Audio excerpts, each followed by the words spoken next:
आते हैं question number 16 पे। बढ़िया क्वेश्चन है, देखोगे।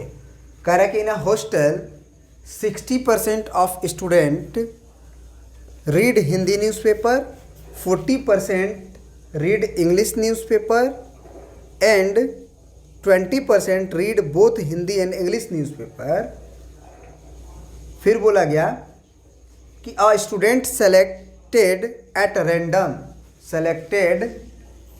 at random find a probability that she reads neither Hindi nor English newspaper. क्या है क्वेश्चन कि एक हॉस्टल में 60% बच्चे हिंदी के न्यूज़पेपर को पढ़ते हैं और 40% बच्चे इंग्लिश के न्यूज़पेपर को पढ़ते हैं और 20% ऐसे बच्चे हैं उसमें जो दोनों पढ़ते हैं, हिंदी न्यूज़पेपर भी इंग्लिश न्यूज़पेपर भी। 60, 40 और 20 ऐसे हैं जो दोनों पढ़ते हैं, हिंदी भी और इंग्लिश भी। टोटल बच्चे तो कंप्लीट हो ही गए, 60%, 40, 100।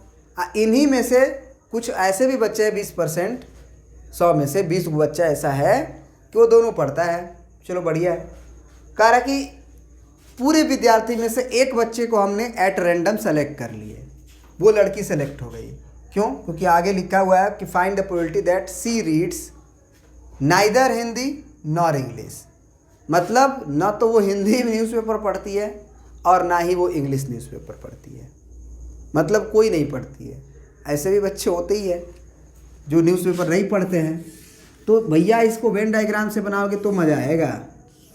ये मान लो हिंदी और ये मान लो इंग्लिश और ये जो है दोनों है, तो 1 रीजन, 2 रीजन, 3 रीजन, 4 रीजन। आपको किस बात की प्रोबेबिलिटी निकालनी है? वो ना ही नाइदर हिंदी न्यूज़पेपर और नॉर इंग्लिश, मतलब दोनों में से कोई भी वो नहीं पढ़ती है। तो भैया 2, 3, 4 को छोड़ दो, मतलब रीजन नंबर 1 की प्रोबेबिलिटी निकालनी है। मतलब अगर वेन डायग्राम बन गया तो neither Hindi nor English newspaper को रीड करने की जो प्रोबेबिलिटी होगी वो हम कह सकते हैं कि 1 होती है टोटल प्रोबेबिलिटी और 1 होती है टोटल प्रोबेबिलिटी। ये रीजन नंबर 1 है, इसका मतलब ये मत समझना कि 1 की प्रोबेबिलिटी है। ये 1 का मतलब टोटल प्रोबेबिलिटी। उसमें से अगर हम 2, 3, 4 मतलब कि हिंदी यूनियन इंग्लिश की प्रोबेबिलिटी घटा दें तो भैया हमको ऐसे ही विद्यार्थी मिल जाएंगे जो ना तो हिंदी पढ़ते होंगे और ना ही इंग्लिश पढ़ते होंगे। तो यही बताना है हमको कि प्रोबेबिलिटी जो लड़का सेलेक्ट हुआ है ना तो हिंदी पढ़ता हो ना तो इंग्लिश पढ़ता हो। ठीक है, चलो। तो probability of Hindi union English. अब बताओ हिंदी यूनियन इंग्लिश की प्रोबेबिलिटी कैसे निकलेगा? तो यहाँ से आराम से हम निकाल सकते हैं probability of Hindi union English. तो probability of Hindi plus probability of English newspaper read करें और minus probability of Hindi intersection English newspaper. तो हिंदी के जो है वो 60% है, यानी कि 60/100, प्लस इंग्लिश का जो है वो 40% है, 40/100, और दोनों है 20/100। तो यहाँ से अगर हम घटाएं तो 60 और 40 हो गया 100 और 100 में से 20 गया 80, यानी कि 80% बच्चे जो हैं वो पढ़ते हैं। तो 1 माइनस 80% यानी कि 20% होगा, क्योंकि 1 का मतलब 100% है। तो 100% में से 80%, तो आंसर होगा 20%। नहीं तो ऐसे निकाल लो 1 माइनस 80/100। तो 100 में से 80 गया 20, तो 20/100 और 20/100 को हम 20% बोलते हैं। ठीक है, तो पहला पार्ट का आंसर 20% हो गया। दूसरा पार्ट और तीसरा पार्ट बाकी है, देखिए। ठीक है, तो आंसर जो है वो 20% दिया है। तो 20% नहीं दे के बल्कि वो 20/100 किया है और 0 से 0 कटेगा, 2 5 10 होगा, यानी कि 1/5। तो पहला पार्ट का आंसर 1/5 है। ठीक है, अब आते हैं नेक्स्ट क्वेश्चन पे। चलिए, अब अगला क्वेश्चन कह रहा है इसी में कि if she reads Hindi newspaper. ये पहले से आपको बता दिया गया कि वो रीड करता है हिंदी का newspaper. Find the probability that she reads English newspaper. मतलब हमको प्रोबेबिलिटी निकालना है कि इंग्लिश न्यूज़पेपर को वो रीड करे। ये गिवन है कि वो हिंदी न्यूज़पेपर को पढ़ता है। तो अगर वो हिंदी न्यूज़पेपर को पढ़ता है तो उसकी प्रोबेबिलिटी नीचे है ना। क्या करेंगे, probability of E intersection H, जबकि किस बात की प्रोबेबिलिटी नीचे तो हिंदी न्यूज़पेपर पढ़ता है। तो हिंदी न्यूज़पेपर पढ़ता है तो 60% बच्चे जो है रीड हिंदी न्यूज़पेपर तो नीचे हो जाएगा 60%, यानी 60/100। और इंग्लिश एंड हिंदी दोनों पढ़ने वाले 20% हैं तो 20/100। तो ये 100 से 100 कट जाएगा, 0 से 0 कट जाएगा और 2 का 2, 2 तिया 6 कट जाएगा, यानी 1/3 आंसर हो जाएगा इसका, है ना। क्योंकि वो हिंदी न्यूज़ पर पढ़ता है तो वो 60% बच्चे हैं और दोनों 20% हैं, तो 20/60 कर लो, 20 तिया 60, 1/3। ठीक है। अब नेक्स्ट क्वेश्चन, चलिए नेक्स्ट क्वेश्चन कह रहा है कि if she reads English newspaper, ये बता दिया गया है कि वो इंग्लिश न्यूज़पेपर को पढ़ता है, तो इस बात की क्या प्रोबेबिलिटी है कि वो हिंदी न्यूज़पेपर को पढ़ रहा होगा, है ना। तो इंग्लिश न्यूज़पेपर नीचे क्या हो जाएगा, प्रोबेबिलिटी ऑफ इंग्लिश न्यूज़पेपर जो बाद में होता है, और ऊपर probability of Hindi intersection English, तो वो तो 20% है, यानी 20/100। और इंग्लिश न्यूज़पेपर पढ़ने वाली को संख्या 40% थी, 40% रीड इंग्लिश न्यूज़पेपर, तो ये हो गया 40/100। तो 100 से 100 कट गया, 20 दूना के 40, यानी 1/2।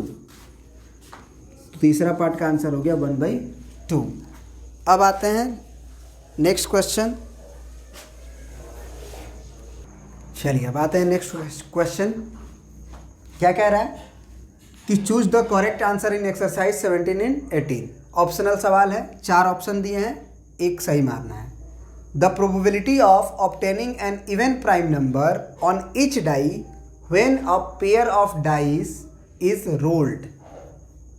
मतलब एक डाई का जोड़ा को फेंका गया, मतलब 2 डाई को फेंका गया, तो दोनों पे, ईच पे इवन प्राइम नंबर आए, इस बात की क्या प्रोबेबिलिटी है। तो सिंपल सी बात है कि हमसे पूछ रहा है कि पहले पे इवन नंबर आए, even prime, E prime, and दूसरा पे भी, दूसरा डाई पे भी हो इवन प्राइम ही आए। पहला डाई पे इवन प्राइम, दूसरा पर भी इवन प्राइम आए। अब बताओ कि 2 डाइस को फेंके हो तो पहला डाइस दूसरे से बिल्कुल इंडिपेंडेंट है। ऐसा थोड़ी कि पहले डाइस पे, या फिर डायरेक्टली आप ऐसे भी लिख सकते हो कि प्रोबेबिलिटी ऑफ पहले डाइस पे इवन प्राइम आए और इनटू प्रोबेबिलिटी ऑफ दूसरे डाइस पे इवन प्राइम आए यदि पहले डाइस पे इवन प्राइम आ चुका है। क्या बात का सेंस बनता है, कोई सेंस नहीं बनता है। पहले डाइस पे प्राइम इवन प्राइम आया तो इवन प्राइम तो 2 ही होता है, केवल 2 ही ऐसा नंबर है जो इवन भी है और प्राइम भी है, तो वो हो गया 1, क्योंकि 2 एक ही तो होता है। ऐसा नहीं मतलब 2 मत लिख देना, 2 एक ही बार है, तो 2 का संख्या 1 है तो 1/6। फिर अगर पहली बार में इवन प्राइम नंबर आ चुका है तो दोबारा जो डाइस हम फेंके थे उस पे इवन नंबर आए, इवन प्राइम नंबर आए, इस बात की क्या प्रोबेबिलिटी होगी। बात वही है कि पहली बार से कोई फ़र्क नहीं पड़ेगा, तो ये 1/6 होगा। तो ये हो जाएगा 1 1 जा 1 और बाई 36। तो ऑप्शन नंबर आपका डी इज़ करेक्ट। ठीक है ना। अब आते हैं 18 क्वेश्चन और इस चैप्टर का लास्ट क्वेश्चन। चलिए अब लास्ट क्वेश्चन है कि 2 events A and B will be independent. मतलब 2 इवेंट्स के बारे में बोल रहा है कि ए और बी इंडिपेंडेंट होंगे यदि A and B are mutually exclusive, या probability of A dash B dash, इसका मतलब होता है एंड, इनटू है ना, तो probability of A dash intersection B dash is equal to 1 minus probability of A into 1 minus probability of B, या probability of A और प्रोबेबिलिटी ऑफ बी बराबर होगा, या दोनों ए के होने की प्रोबेबिलिटी और बी के प्रोबेबिलिटी का सम 1 होगा। तो भैया इंडिपेंडेंट होने के लिए बस हम एक ही शर्त जानते हैं, probability of A intersection B का value probability of A into probability of B होना चाहिए। हम बार बार बोलते हैं, कुछ लोग ए ऑप्शन को टिक मारेंगे जो कि गलत है।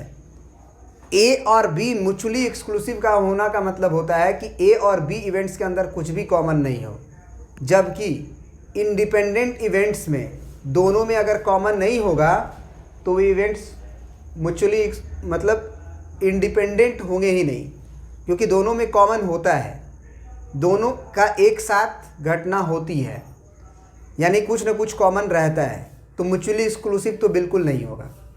ऐसा समझना गलत है कि ए और बी में कुछ भी कॉमन नहीं होना चाहिए, डिसजॉइंट सेट होना चाहिए। देयर आर मेनी एग्जाम्पल्स जो हम लोग लिए हैं जिसमें ए और बी में कुछ ना कुछ कॉमन है, और तब उनके कॉमन होने की प्रोबेबिलिटी और फिर अलग अलग सेपरेट होने की प्रोबेबिलिटी का मल्टीप्लिकेशन चेक किया गया है। ठीक है, तो ये ऑप्शन तो होगा नहीं। अब यही चीज़ होता है, अब ये चीज़ होता है तो इसका उल्टा भी सही है, मतलब ए एंड बी होने की प्रोबेबिलिटी दोनों का प्रोडक्ट के बराबर होगा, तो ए के नहीं होने की प्रोबेबिलिटी एंड बी के नहीं होने की प्रोबेबिलिटी अगर निकालें तो वो भी उनके कॉरस्पॉन्डिंग प्रोबेबिलिटीज़ के प्रोडक्ट के बराबर होगा। ऐसा होता है, तो ये चीज़ को ही लिखा गया है दूसरा नंबर ऑप्शन में, ए डैश बी डैश, मतलब A complement B complement. And को हम लोग इनटू से भी लिखते हैं, याद रखिए, इंटरसेक्शन को हम इनटू से भी लिखते हैं। तो प्रोबेबिलिटी ऑफ ए कॉम्प्लीमेंट ये लिखा गया है, यानी कि 1 माइनस प्रोबेबिलिटी ऑफ ए लिखा गया है, और इनटू में बी कॉम्प्लीमेंट मतलब 1 माइनस बी का प्रोबेबिलिटी का कॉम्प्लीमेंट लिखा गया है, मतलब बी कॉम्प्लीमेंट है तो 1 माइनस प्रोबेबिलिटी ऑफ बी, और ये साफ ऑप्शन नंबर बी झलक रहा है, 1 minus probability of A into 1 minus probability of B. तो ये बी जो है ऑप्शन इज़ करेक्ट आंसर। ठीक है ना, चलिए अब कंप्लीट हो गया।